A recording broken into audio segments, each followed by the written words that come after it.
Gepleyer Azatlyk Radiosu. Öňüňizde saglyk, hormatly dinleýijiler. Eferde Salam Dogan programmasy. Onu Pragada studiýadan men Ýogşan Anurwan alyp barýar. Hormatly dinleýijiler, Salam Doganyň bu gedek kysanyny Türkmenistanyň ýaşlaryň jinsy terbiýesi barada geçen gedek başlan gurulmagy dowam etdirýär. Azatlyk bilen anonimlik şertinde urlaşan yerli pedagogyň aýtmagyna görä, Türkmenistanyň jinsy gatnaşyklar hakyndaky bilim düşünjeler çäkli we konserwativ şekilde berilýär. Bilim idaralarına berilýän maglumatlardan ikadan öňkü jinsy gatnaşyklaryň negativ taraplary nöwtalyp ahlak we medeni kadalara aýratyn üns berilýär. Mektepleriň 7-nji synpdan 9-njy synpa çenli okuw meýilnamalaryna jinsy gatnaşyk biliminiň elementlerini öz içine alýan ýaşaýyş durmuşyň esaslary dersi geçilýär. Emma maglumatlar konserwativ nokdaýnazardan berilýär. Nikadan öňkü jinsy gatnaşyklaryň we göwrülülügiň öňüne alyş meseleleriniň türkmen mentalitetine laýyk gelmeýänligi aýdylýar. Onun pikirçe Türkmen ýaşlaryny göwrülügiň öňüne alyş, jinsy gatnaşyk arkaly geçýän ýokunç keseller baradaky maglumatlar ýeterlik derejede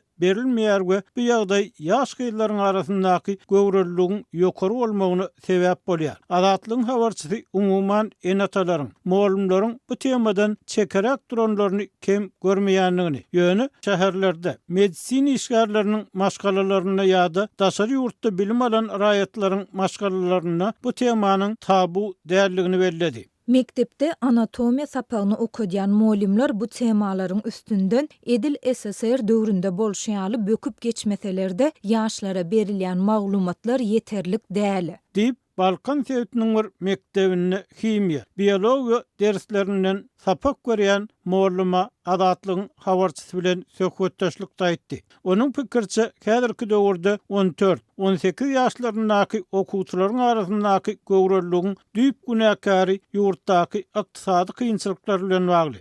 Göwreli bolýan ýaş gyzlaryň köpüsiniň maşgalasy aşa garyp. Ol gyzlar ten satyp maşgalasy okuw üçin gerek zatlaryny satyn almaga mejbur bolýar. Guruply maşgalalar çağalaryny ykdysady saýdan üpçün edýär we olaryň çağalary beýle işe mejbur däl. Diýip şäher mektebiniň muallimi öz pikirini paýlaşdy. Onuň pikirçe Türkmenistanyň jinsy terbiýanyň wagtyna we ýeterlik ýagdaýda berilmegi ören zerur. Sebäbi dermanhanalarda prezervativ satylsa da olary alýan adam ören az. Bir howply ýokunç keserleriň köpelmegine bir sebäp bolup biler. Balkan vilayatynyň saglygy goraýyş müdirliginiň çeşmäniň Azatlygyň habarçysyna aýtmagyna görä, Türkmenistanyň jinsy gatnaşyklar arkaly geçýän keserlere ýolgan adamlar hemişe bir gödökçülükde saklanýar we olaryň sanyny döwlet syry hökmüne garalýar. Gynansak da spit hakynda diňe ýürüýte merkezde degişli maglumatlar, plakatlar goýulýar. Başga ýerde gadagan, hamala ýurtda bu hili ýokunç kesel ýok ýaly edilip görkezilýär. Diýip adynyň aýdylmalygy şertinde urlaşan söhbetdeşimiz aýtdy.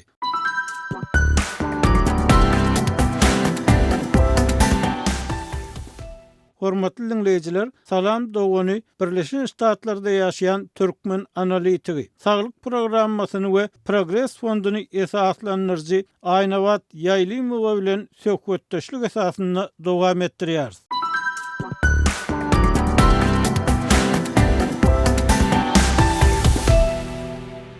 Aýnawat 90-njy ýyllarda ýa 80-njy ýyllaryň ahyryna şu urda käbir ädimler ädilip başlapdy. Ýadymda 92-nji ýylda bu temadan gazetlerde makale ýazýan Lukman Artuknur Nohurowyň Maşgala durmuş adly kitaby çap edilipdi. Soň bu hili kitaplar näme üçin çap edilmedi ýa-da näme üçin bu ýagdaý bökdölli? Şu arada size maglumat barmy? Şu urda türkmen diline edilen işler köpelen bolsa, siziň diýen bir betdagçylykly ýagdaýlaryňyz beýle çuňlaşmaz ahir. Gatgu bellediniz ýoşana şol Maşgala durmuş kitaby 92-nji ýylda çap edildi. Nohurov atry Nohurov. Şondan soň ben sinema göre hiç hili kitap şu temadan çap edilen o türkmen diline. Biz bu meseleni galdyryp gelýär, ýa näçe ýyl şu material gerek ilat üçin, ýaşlar üçin. Ýöne hiç hili täze maglumatlar çap edilen o. Şu avtokratiýada adama mahsus bolan zatlar kesellemek, ýok bolmak, sözmek, hormat ýaly duýgular ählisi basyp saklanýar. Mediada adamın durmuşda yüzde yüz bolýan meseleleri asla galdyrylan ok Türkmenistanyň mediasyna. Cinsel gatnaşyklar hem şulara degişli adamyň durmuşynyň bir aýrylmaz tebigi bölegi. Hökümet pynhan gatnaşyklary tabu edip kontrolde saklajak bolýar. Ýene bir zat bar bizde islamizasiýa, islamyň ýoýlan düşünjeleri güýçli depinme döwlet derejesinde ulanylýar. Din, ilim, ählisi awtoritar sistemanyň saklanmagy üçin ýoýulyp gullugy goýulýar. Türkmen medeniýetini ýangy belledikde, şu Türkmen medeniýeti bolsa şu wagt manisiz propaganda guralyny urildi. Bu ähli adama belli, bu täzelikden medeniýetiň hökümetin ve Türkmenistan adamsynyň durmuşynyň arasynda men pikirimçe şu derwede gaz ojagy boş giyinişlik bir ýatyr. Şeýler sebäp elbetde resmi düşünürüş ýok. Näme üçin şeýle maglumatlar çap edilen kitaplar, şeýle mazmunly kitaplar. Ýöne daşyndan sinedende şeýler ýagdaý, şeýler düşünjeleri. Inni şu Türkmen medeniýetiniň çäkilligini aýtdyňyz ýa-da Türkmen medeniýetiniň ýa-da beýleki edaralaryň, degişli edaralaryň bu meseledäki çekinjeňliginiň esas sebäbi näme? Biziň syýasy ýagdaýmy ýa-da bu ýerde döwlet sensurasy bilen bilelikde hünärmen meselesi hem barmy, ekspertler meselesi hem barmy? Sebäbi bir tarapdan Türkmenistanyň saglyk uğrundaky bilim düşünje ösen neşirler we jemgyýetde belli bir zerurlyklary ýerine getirmek üçin institutlar, gurammalar işläp dur. İkinji tarapdan şu mesele gedek gelenine nähiller bir ısmarlyk döredilipdir. Bu yerde esasy mesele näme? Esasy mesele siyasi diktatmy ýa-da bir yerde hünärmen meselesi hem barmy? Eger hünärmen bolsa gadaganlyklardan aýlanyp geçen bir işler etjek bolardylar ahyryn sizinki ýaly. Gaty sebäbi çyrşyrymly ýa-da ýoşuna esasy zat syýasy erk bolýar. Sebäbi bir näçe ýyl berýän iş alyp barýar. Türkmenistanyň içinde tejribeli hünärmenler bar, lukmanlar, mulimler. Ular ýagdaýa düşünýärler. Ýöne ular üçin mümkinçilikler ýok, şertler ýok, şeýle maglumatlary döretmek üçin, ýaýratmak üçin. Biziň bilýänlerimize görä aýna o ýerlerde biziň maglumatlarymyzy çap edip ýaýratýarlar. Mulimler ulanýarlar, lukmanlar ulanýarlar. Ýöne giň derejede hökümetiň siýasatynyň aýrylmaz bir bölegi bolup çap edilýän zat ýok, çap edilýän maglumatlar ýok. Şoň üçin bu uly ara baglanyşy bar.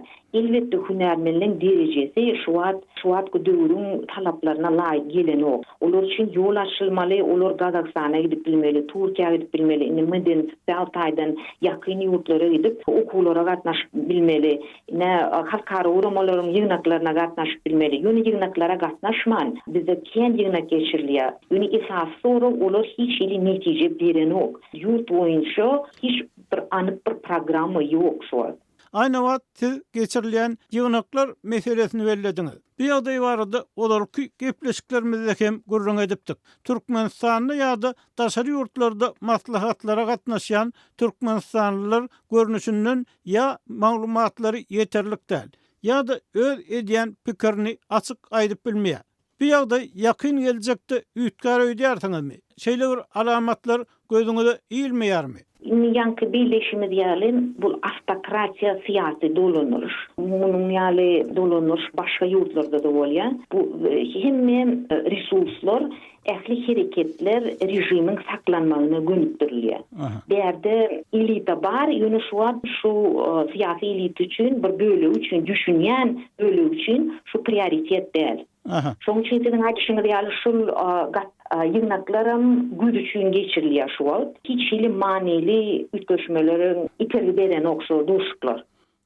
Indi siziňçe şu Türkmenistanyň ýapyklyk, hökümetdäki konserwatiwlik häzirki zamanyň bilim düşünjesinden, tejribelerinden şu maglumat giňligine, şu maglumat akymynyň güýçlüligine nädip ýokarda saklanyp bilýär? Bir dogrudan real görnýärmi häkimetleriň özlerini ýa-da häkimetler bilimsizligiň ýaşlary, maşgallary jemgyýeti has agyr ýagdaýa salýanlygyna hakykatdan düşünmeýärlermi?